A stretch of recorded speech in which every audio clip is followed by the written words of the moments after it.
Hello, everybody, and welcome back to the Keto Paleo Life. Today, I'm very happy to bring you a special guest. Is actually my first MD on this new interview series, Dr. Ken Berry, a real MD. And actually, it's like, if you know, in the empty world, there was like, they're kind of like the Jedi's, and some of them, they're more on Darth Vader's side. He's gonna be definitely on the light side, like one of the good Jedi's of the MD Force. Let me tell you a little bit about Dr. Barry. So he's a family physician and he's a speaker and an author. In fact, we're going to speak a lot about his book, Lies Your Doctor Told You. And he's based near Nashville, Tennessee, which will soon you'll figure out by his lovely accent. So I'm not the only one with an accent here today. That's right. And yeah, Dr. Barry grew up in Tennessee and he started his practice there. And maybe he'll tell us a little bit about his experience and how he went from being a conventional kind of like, law abiding, rule abiding doctor to being a man who thinks for himself and just kind of broke these like strict rules of action into like a big wide perspective of how to work with patients in his practice and much more. Welcome, Dr. Ken, and sorry for this kind of convoluted introduction. Welcome to Thank you Keto so much Paleo for Live. having me, Vivica. It's good to see you again. Likewise, likewise. Thank you, and thank you for being here and taking some time to just let me pick your mind a little bit. I know that the information you bring is going to be extremely valuable for the people who are watching and my followers, and of course, your followers always. I promise to try. So, Dr. Ken, what should I like? I know people always ask you, how should I call you? Dr. Ken, Dr. Barry? Whatever. You can call me whatever you want, Vivica. I like Dr. Ken. Okay, let's do it. Can I So, call you Dr. Vivica? Is that okay? no, I already told one No? of my patients. Actually, if you want to know a little secret, that's what I was going to say on the presentation on the cruise when we were on the low carb cruise together. But I was going to introduce myself as a MWD. And then somebody in the audience was going to be like, what's an MWD? And it's a modern witch doctor. Ah, witch doctor. That's Ah, my very title. powerful. The magic is strong with this one. I can tell. So, Dr. Ken, tell us a little bit about yourself and your book. So, what I really want to talk to you about today is from a doctor's standpoint. Like, of course, in the book, you talk a lot about, the lies that doctors are led to believe in, and they then practice in their practice and pass on to their patients.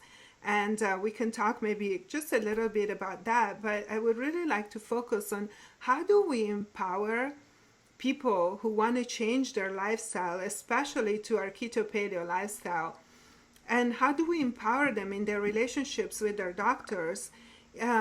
What kind of, aside from of course getting your book, which I am already recommending to everybody, I think everybody should have it when they go to their doctor, but what else can we tell them? Like, let's just start this conversation, please. Yes, absolutely. So I am a classically trained allopathic physician, a medical doctor. I was trained with 4 years of medical school and then 3 years of residency training after that. I'm board certified in family medicine.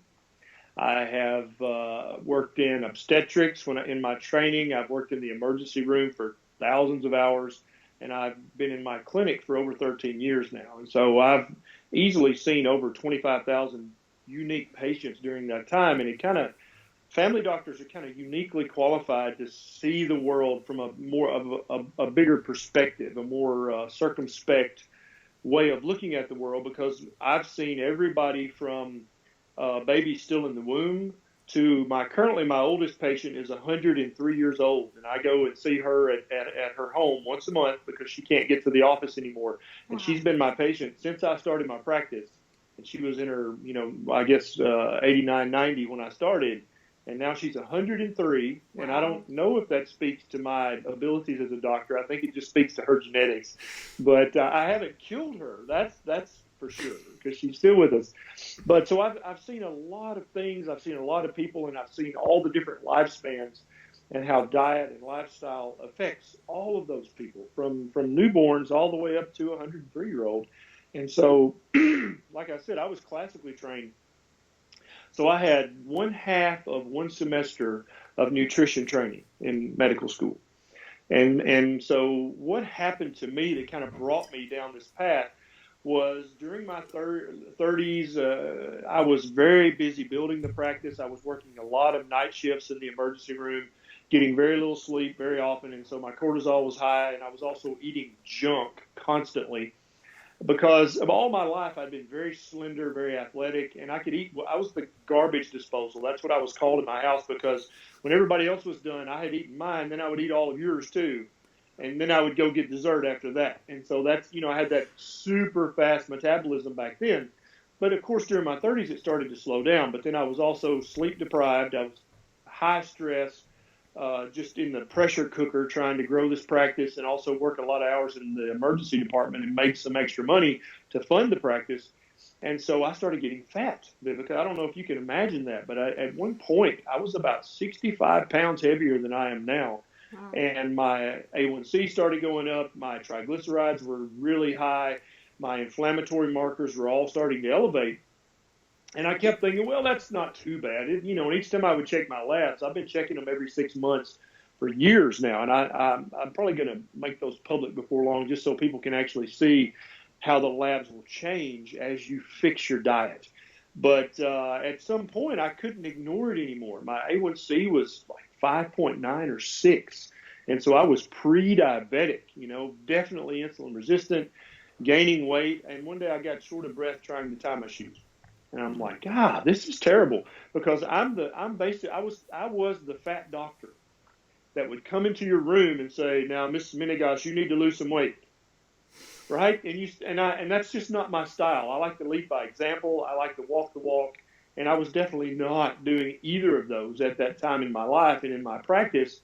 And so I thought, well, this has got to change. I can't be that fat doctor. It's like the doctor smoking and telling you not to smoke. I just can't be that guy. Mm-hmm. And so I got up in the attic and I got down all my notes from my medical school nutrition class. And you might envision this huge stack of notes I was coming down the stairs with, but it was really a paperback book about this thick and about this many paper notes, literally. Of all my medical school and residency training, that was the entirety of my nutrition training. And so I got it all out, and I went through it and kind of updated myself. And I'm like, okay, eat super low fat, eat lots of whole grains, and jog. That was the entirety of my medical school nutrition education. Ouch. And so exactly. And so I was still naive. I was stupid at that time. And so I thought, okay, obviously I haven't been doing that. I've been eating a lot of processed, bleached flour and a lot of junk, and I've been, probably eating a little fat. I don't know. And I haven't been jogging. So I started to do all that stuff by the book. And so I did that for a couple of months, and then I jumped on the scales and I gained 10 more pounds. And at that point, I was like, okay, so the message here is I basically don't know what the hell I'm talking about, right? Everything I've been taught not only doesn't work, but it actually works in the wrong direction. Maybe that's the reason we have an obesity and a type 2 diabetes epidemic in America. And so then I started looking outside the box, so to speak. I started reading about from other kind of walks of life and from other realms of science. And I started looking at alternative theories of nutrition. And I found an old tattered copy of Robert Atkins' Diet Revolution at a rummage sale. I bought it for 50 cents. And I read that, and I was like, that's exactly backwards from everything I've ever been taught, but it seems like he knows what he's talking about. And it seems like, most importantly, he's been getting results, which I wasn't getting, because all my patients were following in my footsteps, which was getting fatter and more unhealthy. And I thought, well, at least he's not fat, and it looks like his patients are losing weight, and their numbers are getting better, so maybe I should look into this more. So I kept kind of looking into the Atkins style of dieting, and I found a book eventually by Mark Sisson, The Primal Blueprint, and I found a book by Lauren Cordain called The Paleo Diet. And basically, my initial theories on nutrition for humans was a conglomeration of those three books put together because they all seem to make sense. They all seem to sort of agree. And none of those guys were fat. And so I'm like, well, they're smarter than me because I'm a fat ass. And so maybe I should listen to them and try it. And so I didn't recommend this to any of my patients at all. I started doing it for myself first. And I always, anything that's not, FDA approved or, that the legislative council of some medical body hasn't recommended, I always try it on myself first. And so after just a couple of months, I'd lost 20 pounds. My numbers were going back to normal. And I was eating like a king. I was having bacon and bacon cheeseburgers and then bacon on top of that with a side of bacon. And so I was very happy with my diet. And I didn't understand it all at that time. Like literally I was a child nutritionally. I was like, I don't know why the hell this is working, but it is working. And you can't say it's making me more unhealthy because my numbers are all going in the right direction. So not only is my waistline shrinking, but so is my triglycerides, and so is my A1C, and so is my C-peptide, and so is my homocysteine, and so is my CRP. Everything was going in the right direction. So it was really hard for me to understand when somebody said, well, that'll kill you. Well, it's not killing me. And according to my lab values, and I've been checking a full panel on myself, like I said, for over a decade, I was getting healthier as well as thinner. And so I couldn't really understand what everybody was talking about, and it really intrigued me. So I really started diving deep into the research, into the low carb, and I found out that doctors had used high-fat diets, ketogenic diets back in the 20s to treat kids with epilepsy. And so this wasn't some new, unheard of, concept. And I've always been very fond of anthropology, and I've always read very deeply into ancient architecture, ancient civilizations. And the more I looked at, DNA from fossils, and I forget the doctor's name, but he has a great YouTube video about, we can actually go back and look at the nitrogen and carbon studies on Neanderthal, and we can tell what they ate pretty darn precisely. And they were carnivores. They ate high-fat meat. That's what they ate if they had their choice. But yet they were huge, robust, muscular, healthy people. And so I'm like, So the more I got to looking, the more I thought, well, maybe the at that time, paleo was kind of what I thought was the right diet. Maybe that's the diet we've eaten forever on this planet. Maybe the fad is not Atkins or paleo. Maybe the fad is low-fat, high-carb, whole grain. Maybe that's the fad. And so then when I shifted my paradigm there, then it kind of opened my eyes to everything. It's like, wow, everything's upside down and backwards in medicine, right? Instead of things that we could easily fix with your diet, instead I'm going to prescribe you a $100 a month pill to take that has a 2-page list of possible side effects. And at that point I was like, what? That's stupid. What am I doing? And so then I picked a select few of my patients who were morbidly obese and who had terrible numbers, right? Their A1C was a 10, 11, 12. One of them was 14. Just very, very sick people who basically had they were going to die. So they were metabolically terminal, so to speak. And I started talking to them about this. I'm like, hey, I got this diet, because they were asking me. All my patients were like, hey, what are you doing? Because I'd lost about 45 pounds at that time. And so they wanted to know what I was doing, because every diet they'd ever tried in their entire life, which were all some form of calorie restriction, didn't work. Or they would lose 10 pounds and gain back 15, or lose 20 and gain 25. And I had kept this weight off for, over a year and was steadily still losing. And so they were very interested in what I had to say, because I was walking the walk, right? And that's very important for somebody. You can't be unhealthy and then be a health expert. I don't think that works very well, even though many, many doctors try to do that every day. And so then I told them about this diet. And of course, immediately they were like, what? I eat lots of bacon? What? I'm like, yeah, I know it sounds crazy, but yeah, just try it. And so they all started trying this diet, because nothing they'd ever tried before worked. What did they have to lose? They got to eat lots of bacon. And so they all started losing weight, and their numbers all started getting better without exception. And I was like, so either I'm like the Columbus of medicine, and I've discovered something here, because I'm in a very small town in rural Tennessee. So I don't interact, there's not a lot of other authorities, like there is no research hospital near me. There is no research university near me. So, and this, I was practicing at the time where there was an internet, but it was very slow. Initially it was dial up.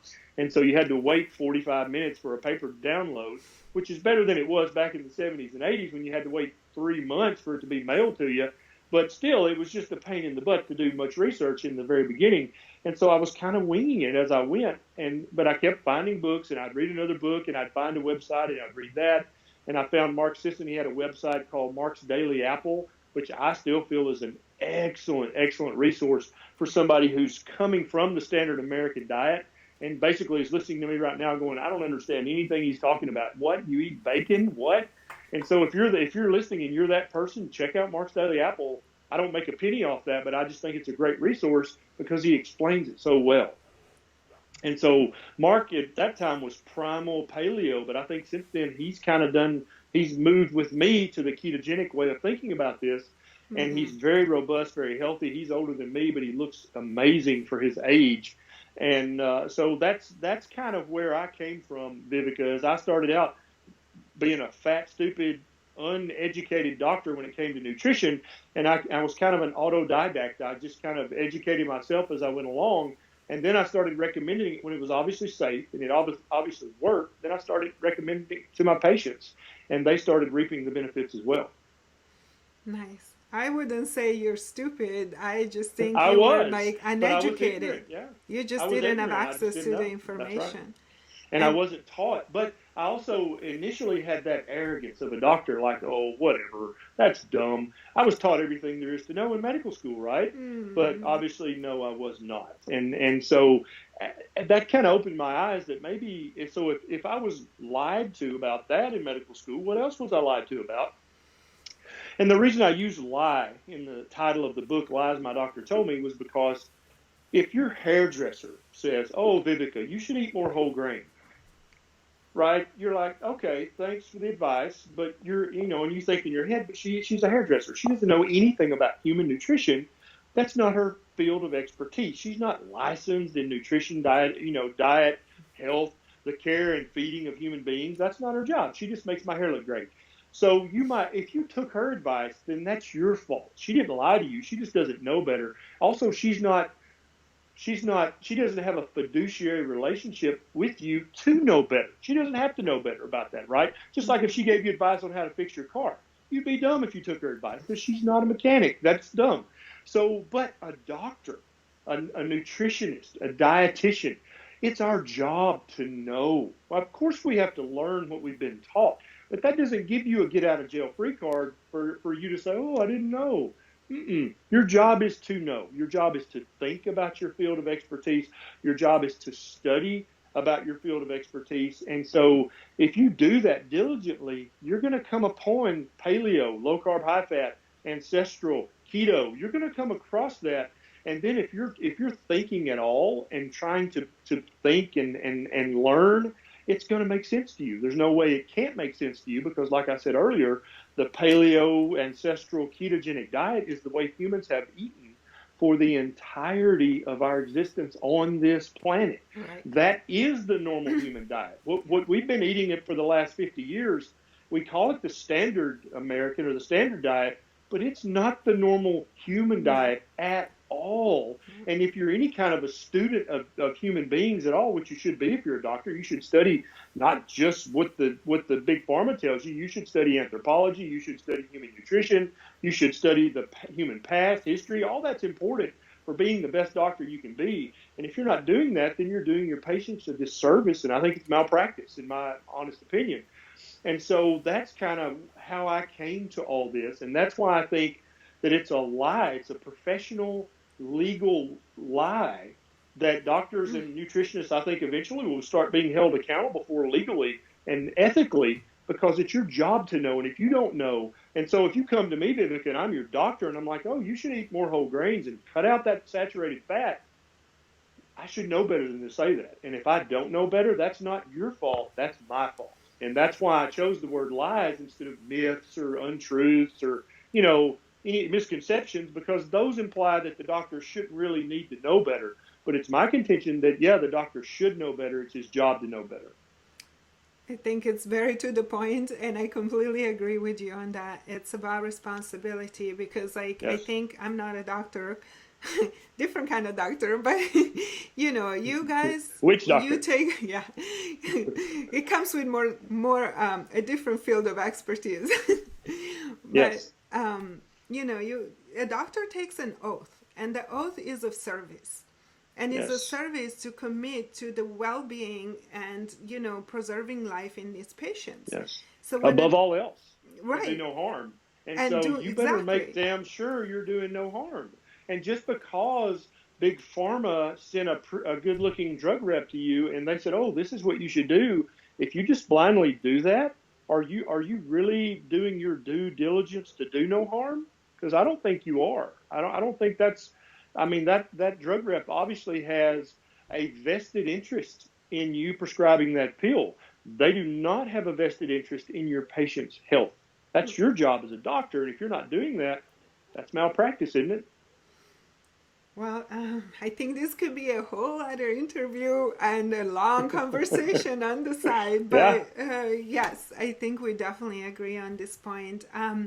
And so I would really like to talk to you now and to hear your thoughts on.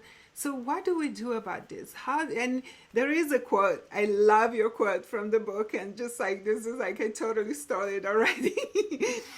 You can't bring a doctor to knowledge, but you can't make him think. That's right. Yeah, and That that's actually a paraphrase of an old I know. country term. Oh, you know the term? Yeah, Oh, you can lead a horse to water, oh but you yeah. can't make him drink. I Yeah, and say so that you all the can. time, but this applied to the doctor is just so It's perfect. exactly right. Yeah, exactly. And so many doctors choose not to think when they get home at night. They want to. The last thing they want to do is think. They just want to watch Fox or CNN and just unwind and just relax and not think about being a doctor. Because for most doctors, it's not really fun being a doctor because all you get to do is watch your patients get sicker and more unhealthy and have strokes and lose legs and die prematurely because of and you're telling them, hey, you need to eat more whole wheat, you need to stop eating that saturated fat, you need to take this pill and that pill and this pill and that pill, and they just keep getting sicker and fatter and having complications. And so I'll tell you a secret: all doctors thinking the old way, Mm-hmm. they secretly think that their patients are being non-compliant. They secretly think that patients are sneaking around eating lots of bacon and cheese and not eating any whole wheat and not being more active, and that they're drinking lots of whole fat milk. But here's the problem with that, and this is again why doctors need to think, is because if you go and actually, there's research on this. This is We're not in the dark on this. There's research that back in 1977, when the federal government issued their guidelines for a healthy American diet, Americans listened. They started eating more whole wheat. They started eating less saturated fat. They started eating Sure more did. lean protein. They started drinking skim milk even though they hated it.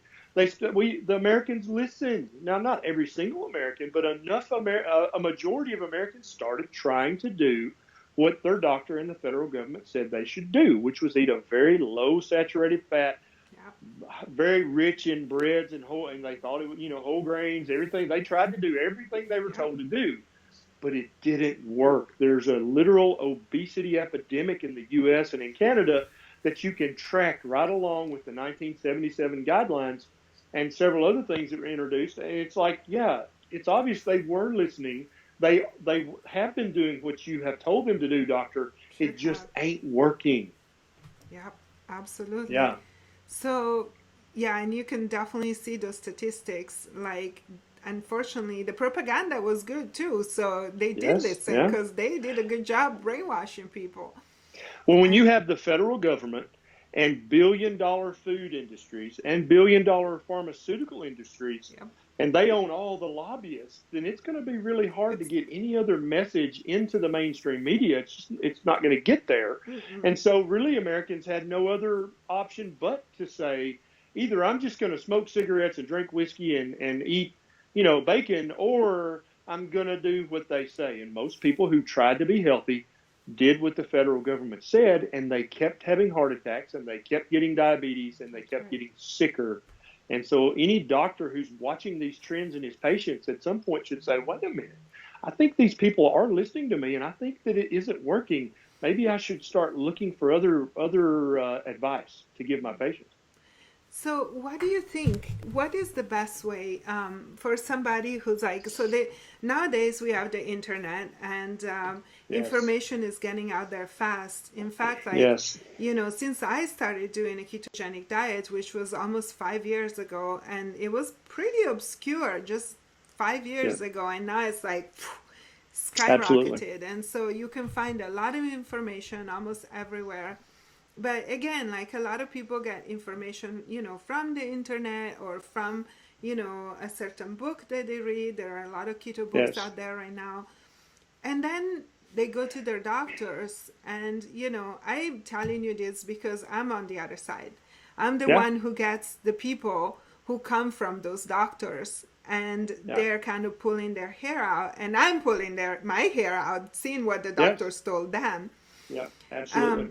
So sometimes I really feel like deflated. I'm like, I want to be able to partner with those doctors to help my patients. Yes. I don't want to fight the doctor. I'm sure they're good people. Doctors are not evil conspiracy, like, I want to kill you. Right. Like, no, they're people like you. They're good, honest people just trying to do their best. They don't know Yes. better. But so how do Absolutely. we talk to them? What's some good advice to give to, like, the person So out I there? I love this question. I love this question so much. This is the question that every human on the planet should ask themselves. How can I train my doctor, basically? Hopefully, you're lucky enough to have a doctor who will listen to you and who considers himself your learned health partner and not your health dictator. Because if you have a doctor like that, then you're probably going to wind up having to find a new doctor. And I'll tell you a couple of red flags. First of all, I want everybody out there to say either out loud or in their mind, I'm capable of understanding my own health. I'm capable of learning about my health. I'm capable of knowing what's the best diet for me to eat. And once you say that out loud or in your head, I want you to believe that because it's true. Here's the thing. There's a website called pubmed.gov where every single research study that I have access to as a doctor, you also have access to it. You type it in, and then if you want to know about ketogenic diet, you type that in the search window. Boom, there's every study I have access to. You also have access to. If there's a word there you don't understand, there's this website called Google that you can look it up. And once you understand what all the big words mean, it's easy because it's almost like currently doctors are like the Catholic Church back before the Reformation. The Bible's in Latin, and I'm not going to translate it for you because you couldn't understand it anyway. And so I'm going to keep it in Latin, like the priest. Everything was in Latin. And so Right. you just had to believe the priest. You had no idea. You didn't question the priest. You didn't say, well, let me have a look at that Matthew. Let me see what that says because it was in Latin and you didn't read Latin. And so, but now basically the Bible has been translated. You've got access to every study that every doctor is supposed to be basing his medical research and opinions on. You have access to that and you can look it up yourself. And so if you have type 2 diabetes, if you have hyperlipidemia, if you have any of these things, you can read the latest research just like I can. And so then you're going to read that stuff and you're going to make the best sense of it you can. Then you're going to print it out and then you're going to make an appointment with your doctor. And you're going to go with that information in hand to your doctor. Now, here's a red flag, Vivica. If that flusters and upsets your doctor that you've been reading about your own health on the internet and printing out real research studies that real researchers have done, if that makes him upset and angry, that's a huge red flag that he wants the medical Bible to stay in Latin and he wants you to be his subject and he's going to be the dictator and you do what he says and you don't question him. That's what that means. And that's a really bad sign. Even when I had no idea about paleo, keto, any of that, if you brought something to my office, I would still look at it. Or if I was busy, I'd say, I'll read it later, come back in 2 weeks and we'll talk about it. I was never that, oh, I don't need any of that. I know everything. I was never that guy. And so I was at least open to alternative theories. And so if somebody wanted to say, hey, I've got low back pain, can I go to the chiropractor? I'm like, yeah, give it a try. See if it works and let me know. If they wanted to try acupuncture, I'm like, yeah, I mean, I've never seen any research that shows that it's valid, but The Asians have been doing it for 5,000 years. So probably there's something to it. Give it a try. Let me know if it helps. And so I was always kind of that doctor. But when it came to cholesterol and when it came to, diabetes, I was by the book. No, you eat the American Diabetic Association diet and you take this Zocor and you take this glyburide and you need to go ahead and start insulin. And I used to be that ignorant doctor who didn't know better than that. But I think that being open to those other alternative treatments, it helped me to be more open to this. That like obviously the Chinese are not stupid people; they're very intelligent people, and they've been practicing acupuncture for what, Vivica, 5, 6, 7,000 years. Yeah. You can't tell me there's not something to that, or it would have fell by the wayside, like all these other medical things, like drilling holes in people's heads and phrenology and all these other silly things that doctors Leeches. have done.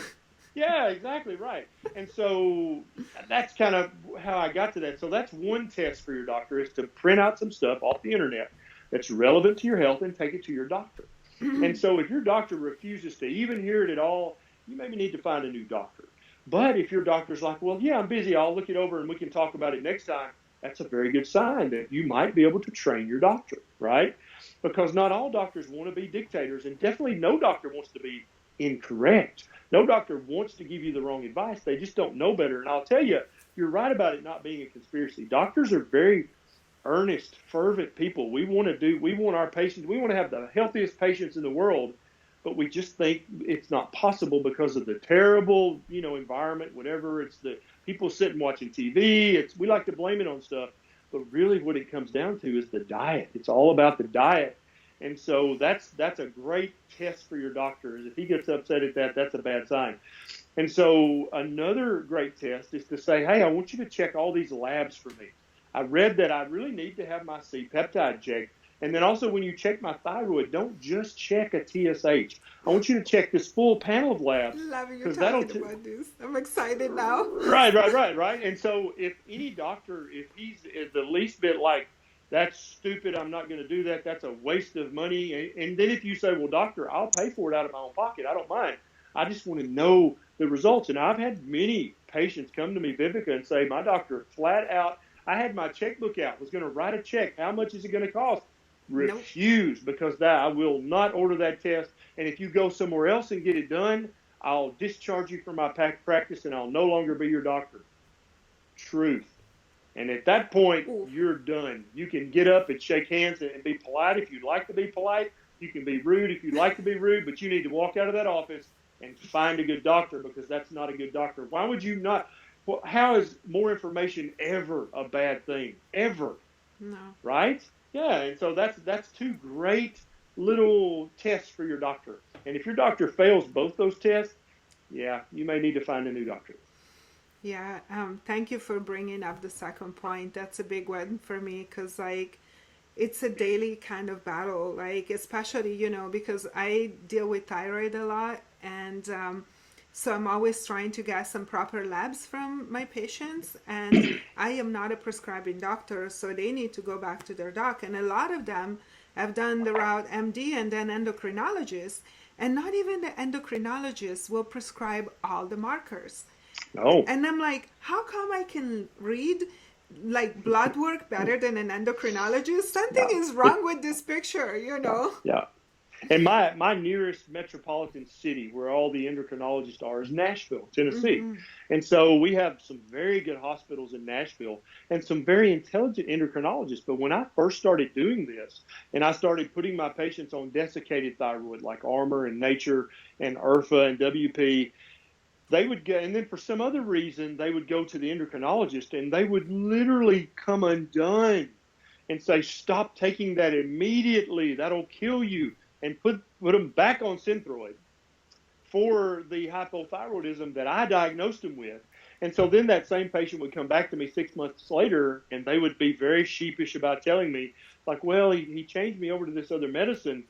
And I'm like, well, how are you feeling? I was very non-judgmental about it. And they're like, could you just put me back on the Armour? Because I feel terrible.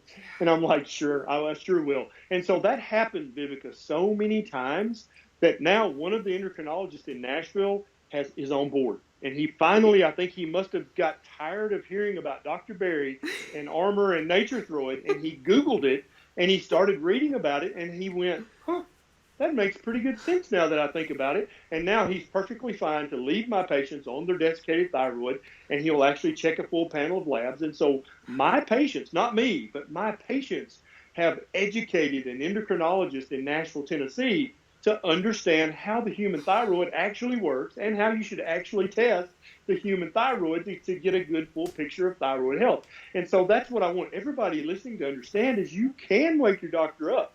Maybe not you alone. Because like I said on the cruise, Vivica, the first person that asked their doctor is a kook.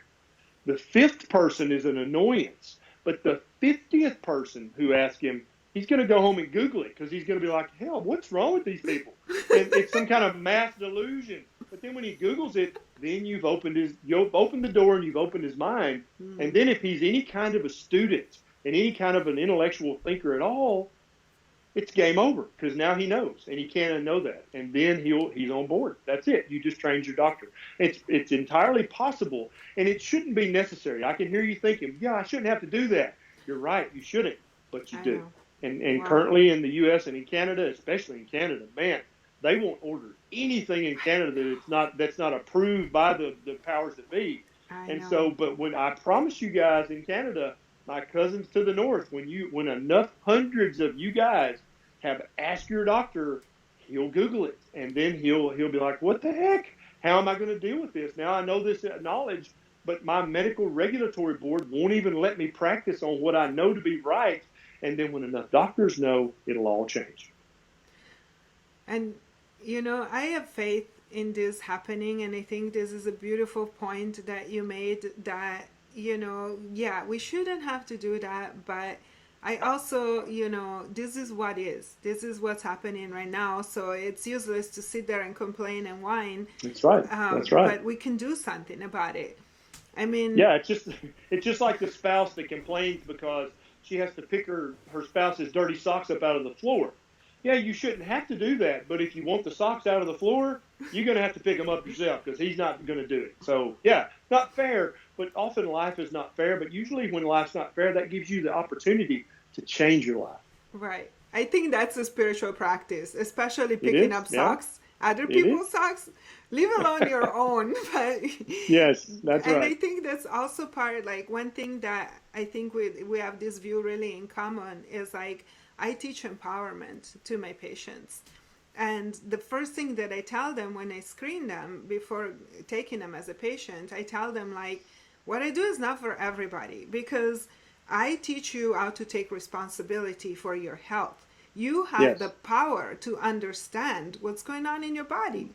And, that comes exactly as the same conversation as educating your doctor, because an empowered patient can find and create an empowered doctor, I think. Yep.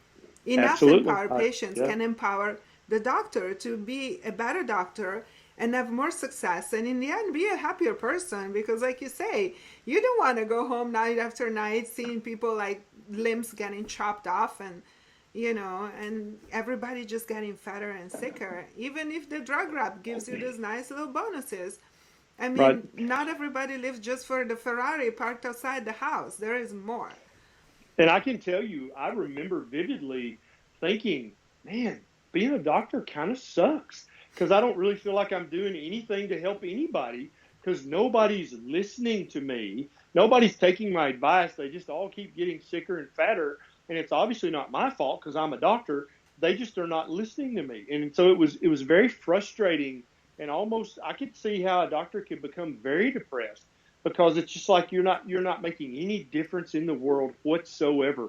And almost every doctor who went to med school and went through the trials and tribulations that is medical school, they didn't do that to have a Ferrari. I mean, maybe they did, but they also did that so they could make a difference in the world, so they could make a big difference in patients' lives, so that they could help people live healthier lives.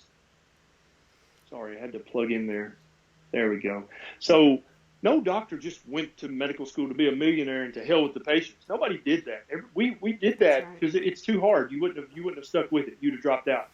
We went to make a difference in the world, to make the world a better place, to save lives, right? To save limbs. That's why we went.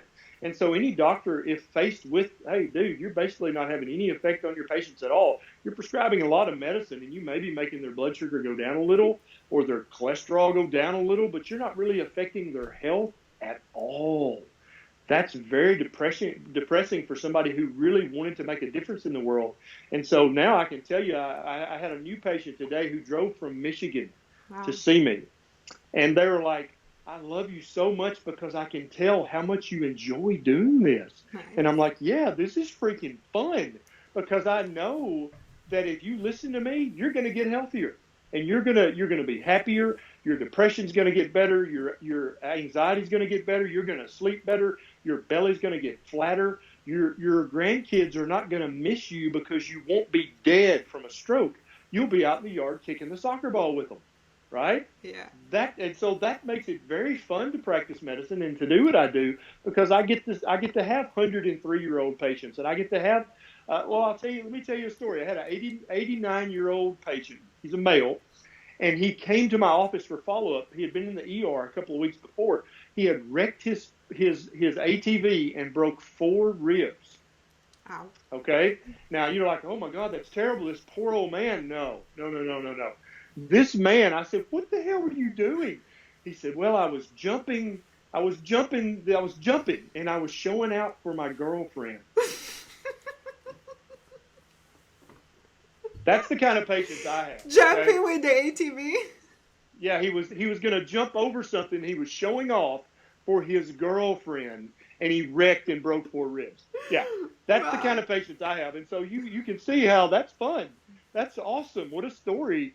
But yeah, if you're 89 and you think all you can do is ride the recliner or ride the couch, no. No. You need to take charge of your health, just like Vivica teaches. All this stuff is there. It's waiting on you. All this fun, all these adventures are waiting on you, but not if you're taking a handful of pills and just sitting there waiting for them to take effect. That's not how you do it. No. So, Dr. Ken, as I know we agree on a lot of stuff, but I think this conversation can get a little spicier if we maybe have one thing that we might disagree upon. But I Okay. really love your take on this, and because you are an MD. So I heard you on the cruise talk about this, and that's why I was intrigued. Because during your talk that you gave, you mentioned metformin as Yeah. possibly beneficial. So, I am being a witch doctor a bit radical. And I try to get my patients off of all drugs, but because I trust you and I know that you're a good person, you're very intelligent, and you can think. I was Thank like, you. so if Dr. Ken recommends metformin, I want to know what are his thoughts exactly, and when would it be a good thing to recommend, in what cases, and most anything. Are you the kind of doctor that tries to get his patients off of drugs, and how would you do that in your book? Because I have my ways, but I'm really Yes. interested in hearing your take on this. So 2-part questions: metformin, and then getting patients off medicine. So let me do the getting paid. Yeah. So I'm a This big is proponent juicy. of. That's the good Yeah, stuff yeah, here, yeah. you guys. I am a huge proponent of getting patients off medicines. And let me tell Doc. Okay, so what you remember on the cruise we talked about with Ted Naiman and John Lemansky about how doctors charge, how we get paid. And so we get paid for the complexity of our medical decision making. That's how we determine what level of visit we charge. And so if it's just a routine follow up, oh, you've got poison ivy and I've seen you before, that's a 3-level visit. Okay. If you've got poison ivy, but you also have type 2 diabetes and hypertension, and I deal with all that, that's a level 4. If you have all that stuff and you're also having chest pain and shortness of breath, that's a level 5. And so we get paid more for each level. And so Dr. Ted Naiman, who I have much respect for, he's on Twitter and all over the place, but you guys should check him out. But Yeah. he said doctors get paid more for prescribing medicine. And that's true. We get a higher level of visit because if you don't prescribe anything for a patient, that's a 2 level. If you prescribe a pill, that's a 3 automatically. You get paid more. Wow. And he's almost completely right about that. But if you go back and actually read the verbiage of how we get paid, It's that you made a decision about a prescription medication. So and a lot of doctors don't know this, and I want you to try to spread this as far and wide as you can. If a doctor makes a medical decision to stop a medicine, that's also a level 3 visit. If a doctor, but you got to document it that basically my thinking why I did that. That's a level 3. If a doctor makes a medical decision to not prescribe a medicine, that's also a level 3. And a lot of doctors don't know that. They think, oh, I didn't get out my prescription pad, so it's a 2. Not true. If you document your medical decision making, I considered the options and decided not to prescribe a medication, that's a level 3. And so doctors now with that are empowered, like, oh, I don't have to write a prescription every single time to get paid the amount of money I need to keep the electric bill paid. Because, I mean, being in medical practice is very, very expensive. I tell people, take your bills each month and add a 0, and that's my bills each month. Okay, or more actually. But yeah, that's kind of a rough, rule of thumb. And so if doctors knew, hey, I can make just as much money, but not prescribe nearly as much medicine, they would probably do that. Because you've heard the old quote that a man's ability to understand something, if it's based on if he's getting paid not to understand it, he's not going to understand it, right? That's just human nature. That's not dishonesty. That's human nature at play. But and so Ted had never heard that before, and so I know he's going to research it, and if he can prove me wrong, he will, because we kind of, that's how we roll. But I know that's right because I've been doing that for years, and I actually have a template that pops up in my note: decision made not to prescribe a medication, decision made to stop a medication, and I get paid level 3s and level 4s all the time because my documentation is sound. And so that's the first thing, is doctors don't have to prescribe a pill every single time. And so I'm happy. Like today, I probably stopped, out of the 30 patients I've seen, I probably stopped 20 medicines. Okay, one guy stopped four medicines he was on. I'm like, you don't need that, you don't need that.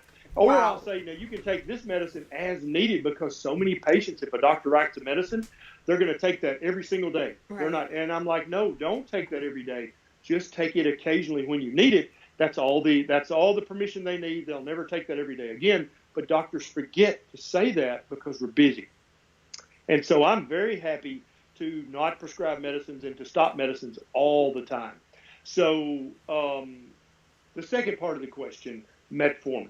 And so even before I was reading about paleo and ketogenics and all that stuff, I was studying about life extension because I want to live a long, long time. And I don't want to live a long, long time in the nursing home as an invalid. I want to live just like this. I want to be like my 89-year-old patient that just broke 4 ribs. I want to be that guy, right? Exactly. Showing off for my woman. And so in order to do that, I think there are things that humans can do to extend their life. I think there are many, many things humans can do to shorten their life. And so it's been my study for years. What can I do? What can I eat? What can I take? And so even in the life extension community, metformin or glucophage is a big thing, because all the research done on it, it looks like it probably extends lifespan. Now, it may be a confounder, Vivica. It may be that it just doesn't shorten lifespan like all the other diabetic medications. That could be true, right?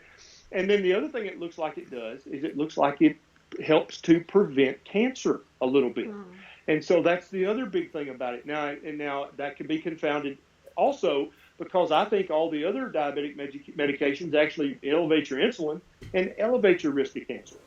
Right? So it's hard to know what the truth is, but if any diabetic is going to take a medication, it's going to be metformin as far as I'm concerned, because it is the least bad for sure, and maybe it might actually be helpful in other arenas besides just insulin and glucose metabolism. So that's why I'm not anti every medication. And then I also think there are many, many times when there's nothing else that will help you but a prescription medication.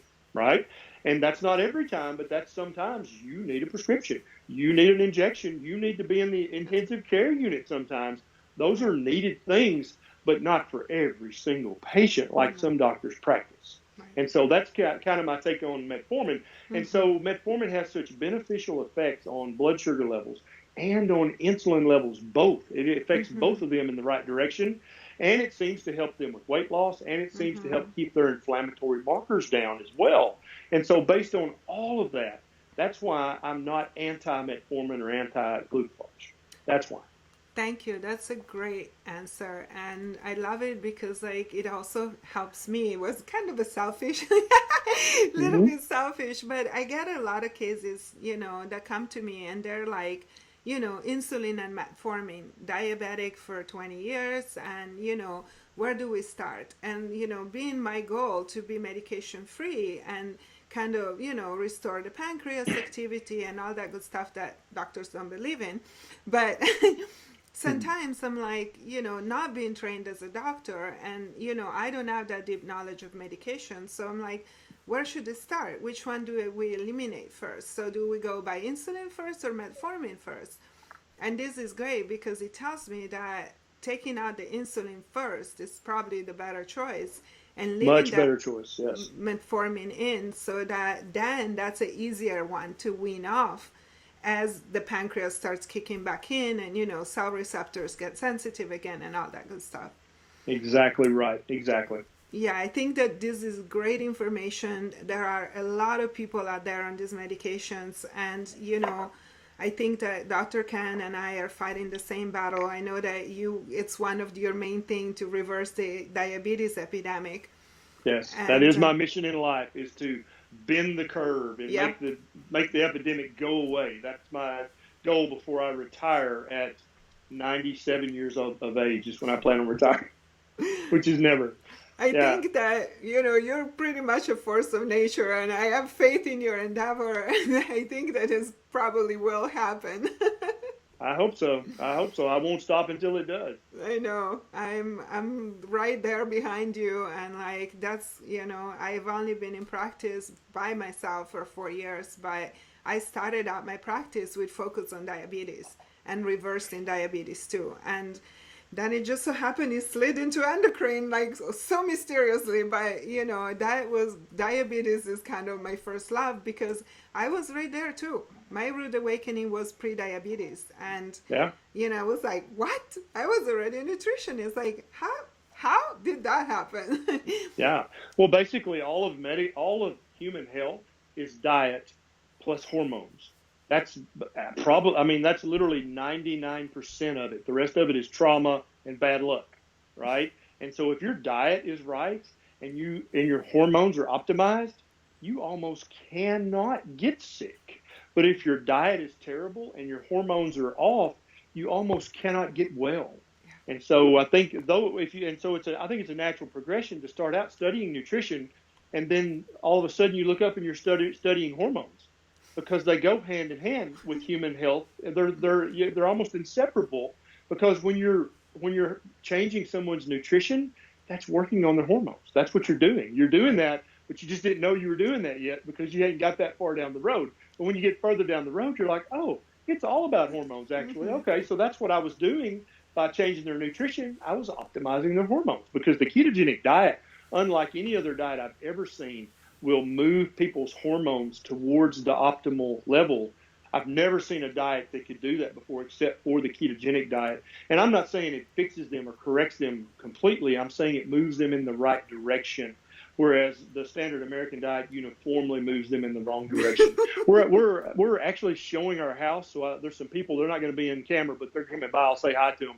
That's just life, right? It's okay. Don't worry about it. Actually, I'm about to let you go, Dr. Ken. Thank you. Oh, okay. You, Okay. you Go ahead. know, It's fine. Come in I here. don't want to abuse your kind time and generosity with your time, but thank you so much for this amazing conversation, and it was really a pleasure. I hope we'll pick it up at some point and dig deeper into it. But please just tell us where can people find you, and of course, I'm going to be promoting your book a lot. Where can people find Dr. Ken? So I have a YouTube channel that if you just search Dr. Ken Berry, it's pretty easy to find. I do a lot of work on Facebook. Dr. Ken Berry, a search for that will also find me. I'm on Instagram. I'm on Twitter too, but I do most of my work on YouTube, Instagram, and Facebook. I also do private wellness coaching on an app called eVisit that you can download on your iPhone or your Android phone. and I do that one-on-one. It's like a Skype model. And so and then I also have the book on Amazon called Lies My Doctor Told Me, and it's in paperback and Kindle, and it's going to soon be an Audible version, Vivica. Did I tell you that? And No, the I love voice, Audible. yeah, Yay! listen, the voice of Lies My Doctor Told Me is going to be Carl Franklin from the Two Keto Dudes. He's a beautiful, melodious voice, and he will be the voice of Lies My Doctor Told Me. It'll probably be available sometime in July. And so I'm really excited Fantastic. about that. And I love the work that you're doing, Vivica. I want you to keep it up, and I want you to work even harder, because what you're doing is so vital to so many people. You're helping to shift the health paradigm in Western society. That's what you and I are really doing, is changing how we think about health and nutrition. And I don't want you to ever stop, because you're really good at this. And I hope more and more people discover your work, because I'm really amazed by you. And I thank you so much for having me Thank you. on. And And I all the hope that, links will be posted down here so you excellent, guys can excellent. just easily click on something, send you right to his book, Yes. and we'll hear and watch his videos. Is awesome. Thank you so much. Thank Thank you, you for Dr. having me. Ken. I hope to be back here again someday with you, Vivica. Yes, we'll pick it back up. Thank you, Dr. Yes. Ken.